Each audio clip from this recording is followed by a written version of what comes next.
Hello friends, सी language सीखने की इस सीरीज में आज हम लेक्चर 13 देखने जा रहे हैं। तो आइए एक बार देख लेते हैं कि आज के इस वीडियो में हम क्या देखने वाले हैं। आज का हमारा ऑब्जेक्टिव है main function in C programme.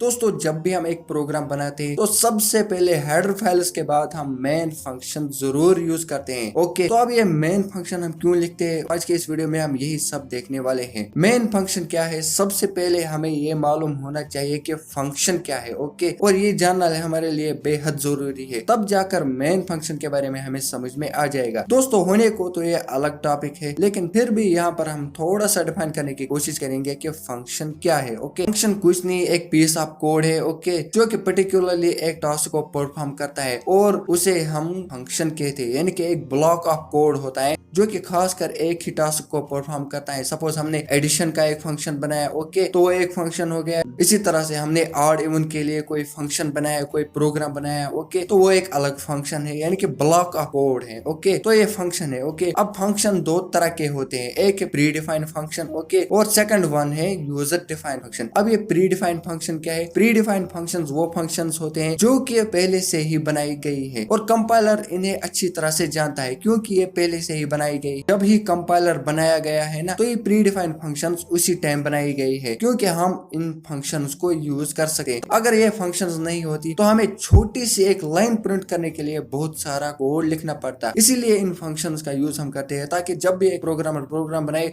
तो वो 2-3 ही लाइंस लिखे और अपना प्रोग्राम वो कंप्लीट करे। नेक्स्ट है यूजर डिफाइंड फंक्शंस। अब यूजर डिफाइंड फंक्शंस वो फंक्शंस है जो कि एक यूजर बनाता है, जो कि एक प्रोग्रामर खुद बनाता है अपने प्रोग्राम में यूज करने के लिए। जैसे कि अभी मैंने कहा, कोई एडिशन की फंक्शन है, ओके, उसे हम बार बार कॉल कर सकते हैं, बार बार यूज कर सकते हैं। ओके, इसी तरह से हमने ऑड इवन चेक करने के लिए कोई फंक्शन बनाया, ओके, तो उसको भी हम बार बार यूज कर सकते हैं। ओके, अपने प्रोग्राम में, उससे टाइम भी हमारा बच जाता है। ओके, हम एक कोड को रीयूज कर सकते हैं। ओके, अब दो तरह के फंक्शंस होते हैं, एक है प्री डिफाइंड फंक्शन, ओके, दूसरा है user defined function. User defined functions वो होते हैं जो कि यूजर खुद बनाता है, अपने काम को आसान करने के लिए यूजर डिफाइंड फंक्शंस खुद यूजर क्रिएट करता है। ओके, तो इनमें हम मैनिपुलेट भी कर सकते हैं, उनमें हम चेंजेस भी कर सकते हैं, लेकिन प्री डिफाइंड फंक्शंस जो होती है उनमें हम चेंजेस नहीं कर सकते, वो जैसी है वैसी ही है। ओके, अब फंक्शन को डिफाइन हम कैसे करते हैं? फंक्शन को डिफाइन करने के 4 तरीके हैं। पहला है take nothing return nothing, okay, दूसरा है take something return nothing, okay, तीसरा है take nothing return something, okay, चौथा है टेक समथिंग रिटर्न समथिंग। अब कोई फंक्शन कोई टास्क परफॉर्म कर रहा है, ओके, और उस टास्क को परफॉर्म करने के लिए जो डेटा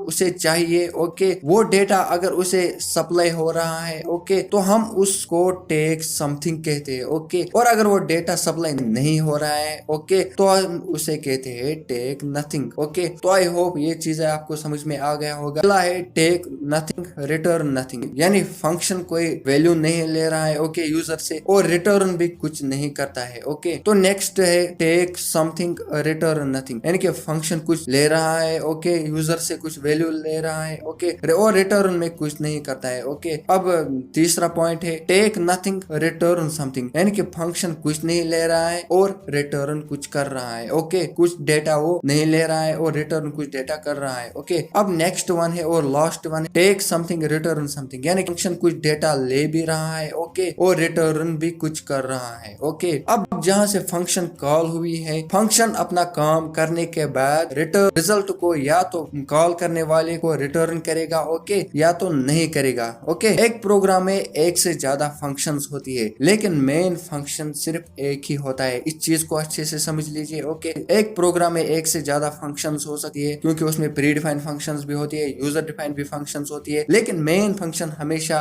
एक ही होता है। फंक्शन में दो चीजें बहुत ही इंपॉर्टेंट है, दो चीजें होती है, एक है फंक्शन डिक्लेरेशन और दूसरा है फंक्शन डेफिनेशन। अब इसको हम पहले के वीडियोस में देख ही चुके हैं। अब फंक्शन डिक्लेरेशन का मतलब यह होता है कि हम फंक्शन को डिक्लेयर कर रहे हैं। ओके दोस्तों, जब भी हम एक फंक्शन बनाते हैं, ओके, और वो फंक्शन तब तक नहीं चलेगा जब तक कि उस फंक्शन को हम कॉल ना करें। अब कॉल कहां से करें, उसके लिए हम फंक्शन को डिक्लेयर करते हैं। ओके, तो इसे हम फंक्शन डिक्लेरेशन कहते हैं। ओके, और दूसरा है फंक्शन डेफिनेशन। फंक्शन डेफिनेशन का मतलब यह है कि फंक्शन का एक्चुअल कोड जहाँ पे है उसे हम फंक्शन डेफिनेशन कहते हैं। ओके, यानी कि फंक्शन का एक्चुअल कोड जहाँ पे होता है ओके उसे हम फंक्शन डेफिनेशन कहते हैं। सो दोस्तों आई होप कि फंक्शन के बारे में थोड़ा सा हमें यहाँ मालूम हो ही गया होगा। ओके, जानना हमारे लिए बेहद जरूरी था क्योंकि हम मेन फंक्शन के बारे में बात कर रहे थे और मेन फंक्शन हमें तब तक समझ में नहीं आता जब तक कि हमें फंक्शन समझ में नहीं आता। सो दोस्तों आई होप कि फंक्शन के बारे में आपको थोड़ा सा यहाँ पर समझ आ ही गया होगा। ओके, तो अपकमिंग वीडियोस में हम फंक्शंस को भी अच्छे से समझने वाले हैं। तो दोस्तों अगर आपको फंक्शंस के बारे में समझ में नहीं आ गया तो टेंशन लेने की जरूरत नहीं है क्योंकि ये अलग एक टॉपिक है। तो दोस्तों अपने टॉपिक की तरफ बढ़ते हैं। ओके, तो चलिए हम बात करते हैं मेन फंक्शन के बारे में। दोस्तों मेन फंक्शन एक स्पेशल फंक्शन है। फंक्शन को हमने देखा है कि फंक्शन क्या है। ओके, मेन फंक्शन जो कि है उसे हम अपने प्रोग्राम में यूज करते हैं। ये एक स्पेशल फंक्शन है ओके, जो कि एंट्री पॉइंट है हर एक सी प्रोग्रामिंग, किसी भी प्रोग्रामिंग लैंग्वेज की अगर हम बात करें तो उसमें हम मेन फंक्शन को जरूरी यूज करते हैं। यहाँ हम सी प्रोग्रामिंग पढ़ रहे इसीलिए मैं पर्टिकुलरली सी प्रोग्रामिंग के बारे में ही कह रहा हूँ। दोस्तों जब भी हम मेन फंक्शन बनाते हैं ओके, तो ये मेन फंक्शन एक स्पेशल फंक्शन होता है। ओके, ये हर एक प्रोग्रामिंग का एंट्री पॉइंट होता है। जैसे हमारे मकान में एक मेन डोर होता है ओके, वो एक एंट्री पॉइंट होता है। ओके, सेम इसी तरह से प्रोग्राम कहाँ से एग्जीक्यूट होगा ये बहुत ही बड़ा क्वेश्चन है। ओके, कंपाइलर जब भी चलता है ओके तो वो कहाँ से अपनी एग्जीक्यूशन स्टार्ट करेगा ये भी एक बहुत बड़ा क्वेश्चन है। ओके, तो कंपाइलर जब भी चलता है तो मेन फंक्शन पर डायरेक्ट आता है और मेन फंक्शन ही एंट्री पॉइंट होता है। तो मेन फंक्शन से कंपाइलर स्टार्टिंग करेगा एग्जीक्यूशन की। ओके, तो आई होप कि मेन फंक्शन के बारे में आपको समझ में आ गया होगा। ओके, एक प्रोग्राम में हम एक से ज्यादा फंक्शंस का यूज कर सकते हैं जो कि अभी हमने देखा है। ओके, लेकिन एक प्रोग्राम में एक फंक्शन होना बेहद जरूरी है और वो मेन फंक्शन है। यानी कि अगर हम अपने प्रोग्राम में बहुत सारे फंक्शंस का यूज करते हैं लेकिन मेन फंक्शन को हम यूज नहीं करते हैं तो हमारा प्रोग्राम एग्जीक्यूट ही नहीं होगा क्योंकि मेन फंक्शन को हमने उसमें यूज नहीं किया है। और हमने देखा है कि मेन फंक्शन जो है वो एंट्री पॉइंट है हर एक प्रोग्राम का, जहां से कंपाइलर चलता है, जहां से कंपाइलर प्रोग्राम को एग्जीक्यूट करता है, प्रोग्राम को एग्जीक्यूट करना शुरू कर देता है, वो मेन फंक्शन ही है। यानी कि एक प्रोग्राम में कम से कम एक फंक्शन होना बेहद जरूरी है और वो मेन फंक्शन है। ओके, तो चलिए मेन फंक्शन का सिंटेक्स देख लेते हैं। ओके, तो दोस्तों सबसे पहले हम लिखते हैं मेन, यानी कि इसमें कोई भी हमें लेटर कैपिटल नहीं लिखना है, सिंपली लिखना है MAIN। ओके, इसके बाद दो पैरेंथेसिस हमें यूज करना है। ओके,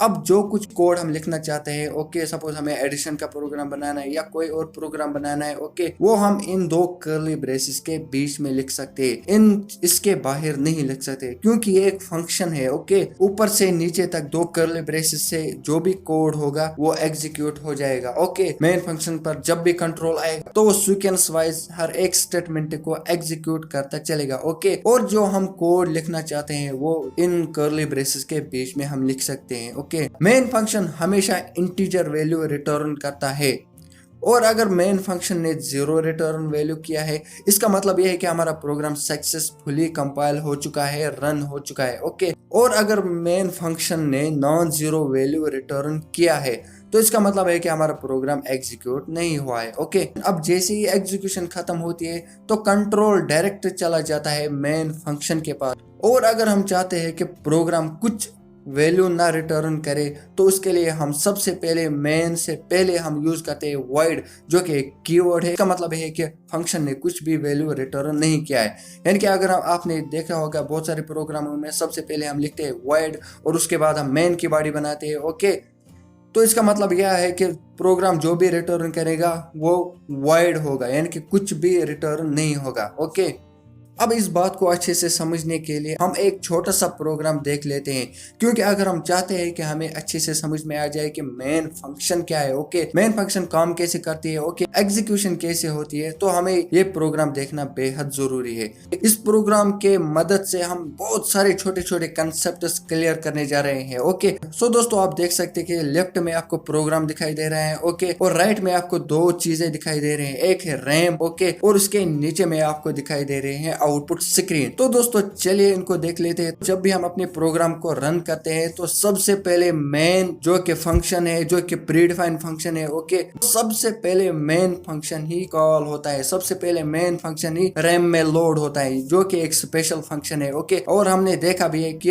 ये एंट्री पॉइंट है। कंपाइलर जब भी आएगा तो मेन फंक्शन के पास ही आएगा, तो मेन फंक्शन ही सबसे पहले रैम में लोड होगा। अब दोस्तों मेन फंक्शन अभी पेंडिंग स्टेट में है, ओके, क्योंकि इसके अंदर ही सारा का सारा कोड है, सारा का सारा एक्चुअल कोड है, ओके। तो इसके बाद आप देख सकते हैं कि मैंने अपने प्रोग्राम में क्लियर स्क्रीन जो कि एक प्री डिफाइंड फंक्शन है उसको यूज किया है। तो इसके बाद जाहिर सी बात है कि ये वाली फंक्शन चलेगी, ओके। तो क्लियर स्क्रीन चलेगा, ओके, क्लियर स्क्रीन रैम में लोड होगा। अब क्लियर स्क्रीन के अंदर जितना भी कोड होगा वो सारा का सारा चल जाएगा, यानी कि ओल्ड वाला आउटपुट जो हमारी स्क्रीन पर था वो सारा का सारा हट जाएगा। अब जैसे ही क्लियर स्क्रीन जो कि प्री डिफाइंड फंक्शन है इसका काम खत्म हो गया होगा तो इससे रैम से हटा लिया जाएगा, ओके। तो दोस्तों इसके बाद मैंने लिखा है printf जो कि प्री डिफाइंड फंक्शन है, ओके। तो इसके बाद ये वाला कोड चलेगा, ओके। तो इसके बाद printf वाला स्टेटमेंट चलेगा, यानी कि printf अब रैम में लोड हो जाएगा, ओके। अब printf के अंदर जो भी कोड है वो एग्जीक्यूट हो जाएगा, ओके। तो इसमें मैंने लिखा है हेलो, यानी कि हेलो हमारी स्क्रीन पे शो होगा, ओके।